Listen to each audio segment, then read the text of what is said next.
most of our prime ministers have been privately educated. Boris Johnson, David Cameron, like other Conservative prime ministers, all attended Eton. Even Tony Blair went to a private school. So the people who run the country all went to private school, and it's very difficult for ordinary people who didn't have those opportunities to believe they're putting the country's best interest at heart.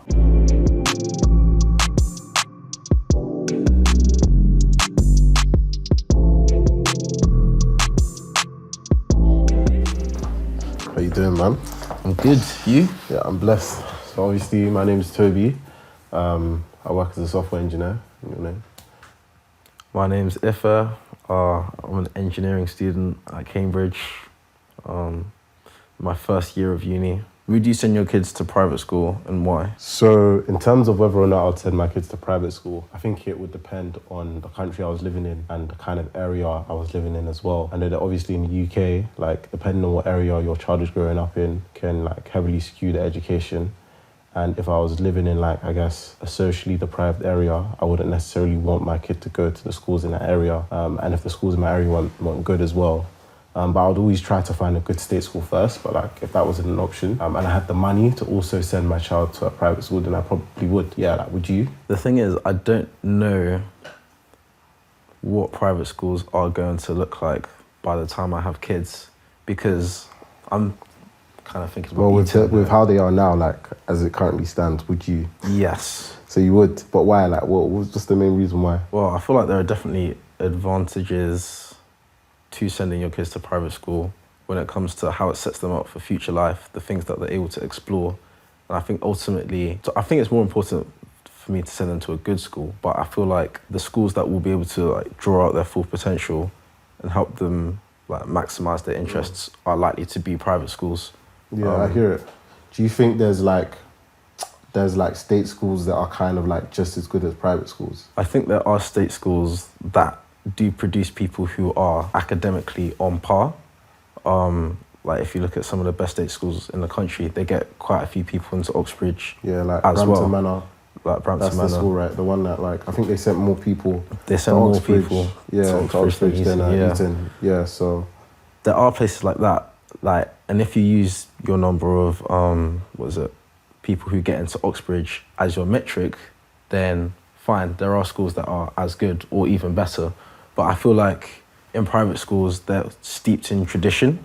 I feel like that comes with it all sorts of other things and skills, soft skills, networks that are built.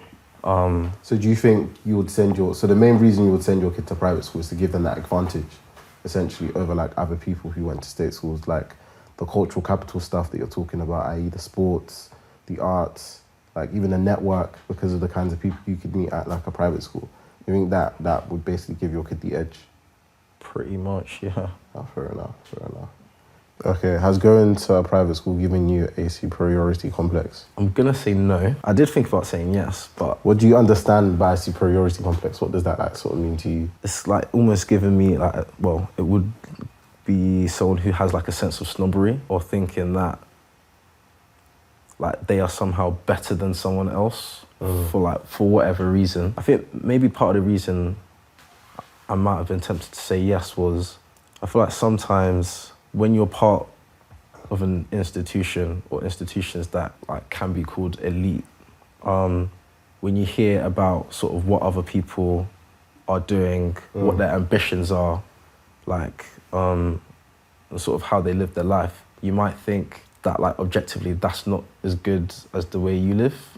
Like when I was talking with my friend, he was like, obviously he's, his parents are Nigerian, he's from a middle class family, but he went to a private school for sixth form, and like he finds that whenever he talks to some people and he asks, okay, so what unis did you apply to, or like, sort of what are your life ambitions? If they say something that isn't sort of like Russell Group or this or that, he can easily find himself thinking, what's wrong with this person? This person, like exactly. Stupid or fair enough. And it's quite easy to slip into that. Obviously, that can happen quite regularly. But if that does happen, like I kind of tend to. Do you feel like at any point in your like time at like obviously like private school, even whatever, like did you ever like feel like you felt better than not just like other people that didn't go to Eton, but other people within the institution. And like, it doesn't necessarily have to be a bad thing. Like I think like some of the most successful people are quite like insecure about like their achievements. That's what pushes them forward. Like when you think about people like Elon Musk is a good example, right? Like he's been so successful in so many different careers and stuff. Why is he biting Twitter? Right? Like maybe he's insecure about something and he wants to prove to people he can run a social media company. So like having a superiority complex or thinking you can do things that not a lot of people can do isn't necessarily a bad thing. But like, yeah, would you say that you've ever kind of had that like? No, not for me personally. I feel like the kind of mindset I adopted was I was thinking, like when I applied to Eton, I didn't even know like it was all that. Like it was just some test that I had to do. But when I got there and I started like hearing people talk about it, seeing it on the news, and reading Alex Rider and talking about how his posh uncle was educated at Eton, I'm thinking, wow, like this place is kind of famous. I was like, I'm here now. And there was what, only maybe 10 black people in my year. Yeah. So I'm thinking, I'm one of 10 black people in my year in this entire country at Eton. Like, sure, I thought in some respect that kind of makes me special in a way. But at the same time, I was very grounded because I appreciated that there were definitely other people out there who are like more intelligent than me, more talented than me, and like probably other areas, whatever areas. And I was like, okay, well now that I'm here, I just have to make the best like of the opportunity that I've been given. So in that sense, like that's just kind of the view that I took and the mindset that I had. I think because of that, no, like I didn't really develop a superiority complex. Would you abolish private schools if you could? No, I wouldn't abolish private schools altogether. I think the only thing that like I would probably change is the fact that like they're considered charities. So obviously they have charitable status, which means that like they're exempt from tax and other like, you know, sort of like VAT obligations and stuff. I think if they were like, you know, brought into the tax system, as to speak, the money could be spent on state school kids. I mean, people who go to private school enjoy an incredible amount of like advantage, right? Like, so I think it would be only fair if like, yeah, like as institutions they were taxed accordingly. But I wouldn't completely abolish them because I feel like people have the right to spend their money on what they want. And if you were to get rid of private schools, people would just send their kids to after school like clubs that were paid and like cheat the system in another way. So I don't really feel like just outright abolishing private schools will change anything about like the inequalities we see in education. Okay, fine. I think on your like stance on actually abolishing private schools completely, I think I agree with that there. Like it's almost a futile thing to do. There's no point. Like rich people will find a way to sort out their kids. But I think with the charitable status thing, I think ultimately when I think about what the effects of doing that might be, I think essentially, as far as I can understand, what's going to happen is private schools are basically going to become less accessible, i.e., since now like they're being taxed, they might raise their fees. That might make it less affordable, so that even though the rich could go before, not only the super rich can go, and also it's gonna, in a sense, like give private schools less freedom to use their money to dish out scholarships and bursaries. And I think like one of the good things that I think this sort of social pressure has caused like on private schools is that they're looking at how they can almost live up to the current status that they have of being considered like a charitable institution, or organisation. My experience at Eton was, I say, largely positive. I feel like when I think back to what I was able to achieve there, I'm grateful that I had that opportunity. So like not only was I surrounded by intelligent people like in a competitive environment, that motivated me to like work harder. And it wasn't just in academics as well. It was also like in my sporting life as well. And I feel like I definitely developed a lot of soft skills in terms of socially. Like a lot of my friends point out that I find it very easy to just like walk up to someone, like find out who they are, do this. And it's not even just like walk up to other students. it's like at university, like sometimes we have like dinners or formals, and like there might be professionals walking around. It's like kind of the same thing because I guess in a way, almost been trained. It's very easy to be like, oh, hi, my name's Ifa. Okay, what do you do? Yeah, fair enough. Okay, no, that's fair. So, like, I guess you had a lot of extracurricular activities and stuff as well. Do you think private schools are a net positive for society? I think they can be. Like, in terms of, if you think about sort of all the advantages that come with going to a private school, I'd say the main problem that people have with the way things are now is the types of people and the class of people that actually have access to that sort of system. So basically, full tuition fees for a place like Eton is about like 40,000 a year, which... A year? Yeah. Okay. Fair. Yeah, 40,000 a year, which, in fact, if I even compare that to university, I think that's like 9k per term. Yeah, university's 9k per term. So actually like 1 year at Eton is actually more than like a year you actually going to university. But you said that like 20% of people at Eton are on bursary. Have some sort of financial aid. Okay, fair when enough. you actually look at what that means, I mean, financial aid like ranges from like getting 5 to 100% off your fees. Oh, fair enough. But I think the mean is about 68%. But yeah, like when you actually look at like sort of the majority of people who have access to these sort of places, like a lot of them, you know, their parents went to Eton, or like I know one guy who's like a 5th generation Etonian or whatever, and it's like I think that's the main problem that people have with it, is like it almost seems generational or hereditary. Yeah, something that exactly. like the person is just entitled to just because they were born to the right family. And what's even more interesting, I looked this up before we came here, but like per pupil, like the government only spends like 7k, per, like on average, right, on a student.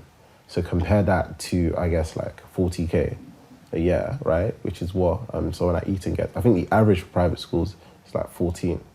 The government spends roughly half of what private school kids get. Like, I think there's like a stark difference in the quality of education you're going to be able to get and stuff you get. So the reason why I wouldn't say, or there's more nuance to like whether it's a net positive for society, I would even argue that it's not a positive, is because look at the kinds of people it's produced.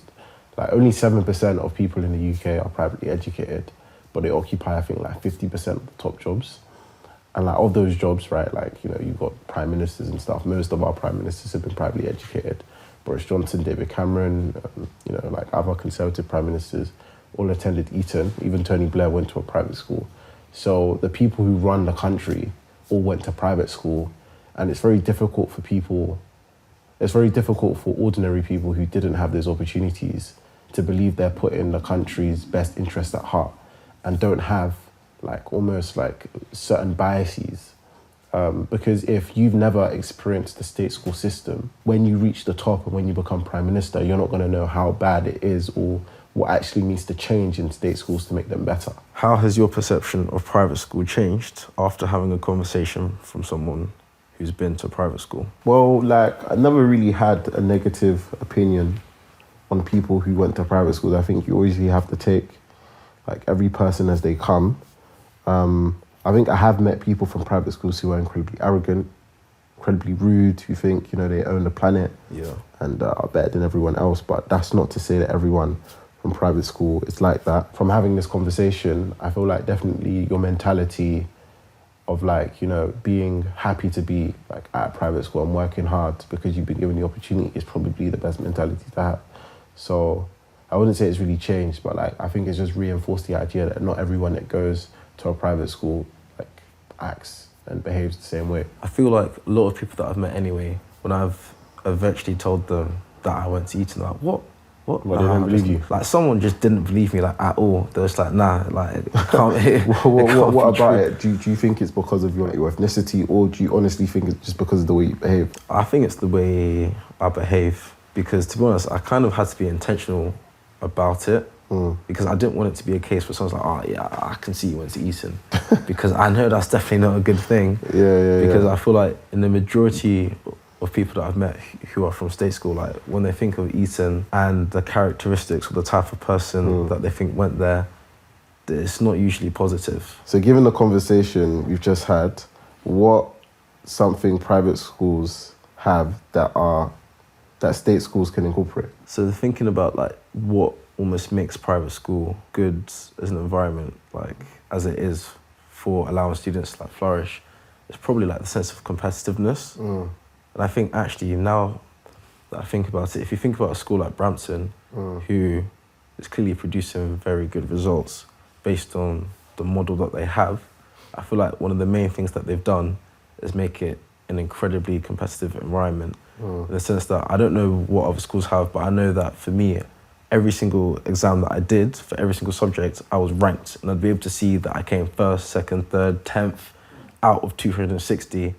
And I even put it on the box plot just so you could see if you're in the middle, you were like at the bottom of the year, if you're at the top, like they even give you a visual representation, right? So I feel like that's definitely something that will drive kids harder because, and like lead to like better success, better grades. Because I feel like when you get comfortable or when you don't know that there's like bigger and better things out there, it's quite easy to settle. And I feel like you won't have as much motivation, and so you won't work as hard. And there's a lot of people who I've spoken to from Brampton who were just like, yeah, I remember like the teachers, they'd like pit us against each other, like make us compete, they'd see their rank, and like that just produced people who were willing to work very, very hard. Because the thing is, a lot of people are capable of it, but it's basically down to their environment. If they think they're the best in the school, then they're not really going to think they have to put in any more work. But like if they're being compared and actually pit against. Okay, no, that makes sense. And obviously I remember you telling me as well that like in your school, one of the things they had was like prizes for different subjects. Like how did that work? Like how it works was, so the model of the school was like every year there are 14 King's Scholars. So there's this King's Scholarship exam that a lot of people might do, and the best 14 of them will get this award. It's quite prestigious because essentially the history of the school is, when it first started, King Henry VI basically took 14 really bright students and created this school. They weren't necessarily the wealthiest people in the country. He just found like it was purely academic. And what happened was like this kind of grew, and then you had like a small school, and a lot of the wealthy people, like let's say the Lord of Kent, might be thinking, okay, I want my son to go to a school like that. And that's why you then had now what makes up the bulk of the school, the Oppidans, who are almost like the town people, the normal people. We now make up the bulk of the school, but you still have these scholars. Anyway, the way that prizes work is if a King's Scholar KS comes like first in the exam, they'll get a prize, but also the person who came highest, who wasn't a scholar, will also get a prize. I think the point of that is just such that you actually get people who aren't like specially scholars actually winning awards. And obviously if someone who's not a scholar wins, then like only they'll sort of get the prize. But that's the way that works.